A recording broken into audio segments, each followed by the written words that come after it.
মা বাড়িতে ছিল না, মা গেছে মামা বাড়ি, তাই বাবা আমাকে হঠাৎ করে একটু ডেকে পাঠালো, আর সেজন্যই আমি একটু রেডি হয়ে নিয়েছি। আর তোমার দাদা ওইদিকে এসেছে দোকান থেকে আমাদেরকে পৌঁছে দেবে বলে, আর সাথে কিন্তু প্রিয়মকেও নিয়ে যাব। তো গিয়ে দেখি বৌদি এখানে মশলা বাটা শুরু করে দিয়েছে, আর ওইদিকে ভাতও হয়ে গেছে। তো এইদিকে আমি চটপট চিকেনটা ধুয়ে নিলাম আর সব মশলাগুলো মাখিয়ে নিচ্ছি।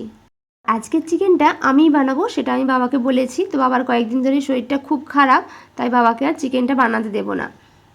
এখানে এসেই আগে মাংসের সব মশলাগুলো কেটে নিচ্ছিলাম, মানে পেঁয়াজ, আদা, রসুন, টমেটো, আলু যা যা লাগে।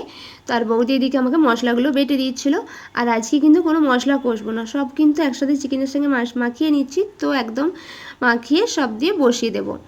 আর আজকে অনেকটাই দেরিও হয়ে গেছে, আর আমরা যেহেতু খাওয়া দাওয়া সেটা আবার বাড়ি চলে যাব, আর সেই জন্য একটু ঝটপট করে তাড়াতাড়ি করে রান্নাটা সেরে ফেলবো। আর এই যে চিকেনটা আবার ম্যারিনেট করে নেব, আর ম্যারিনেট করে কিছুক্ষণের জন্য রেখে দেবো। তো আমার চিকেনটা ম্যারিনেট করা হয়ে গেছে, আর এদিকে বৌদির বাবা মা দুজনেই আসছেন বৌদিকে দেখতে। তোমরা হয়তো ভাবছো চিকেনে কি আমি হলুদ দিইনি, রঙটা কেন এমন? তো হলুদ দিয়েছি, হলুদটা কম পড়েছিল। তো দেখো তারপরে কিন্তু আমি মাংসটা এখানে বসিয়ে দিচ্ছি। আর এইভাবে মাংস কিন্তু আমি আগেও বানিয়েছিলাম, খেতে কিন্তু খুব ভালো হয়। আর চিকেনের রঙটা দেখো কত সুন্দর এসেছে, দেখতে যতটা সুন্দর হয়েছিল খেতেও কিন্তু ততটাই সুন্দর হয়েছিল। আর এদিকে তোমার দাদাও চলে এসছে, আর বাবা যেহেতু চিকেন খায় না, বাবার জন্য তড়কা নিয়ে আসতে বলেছিলাম তোমাদের দাদাকে। তো এই দেখো তোমার দাদা কিন্তু এদিকে তড়কা নিয়ে এসছে, এখন গরম গরম তড়কা।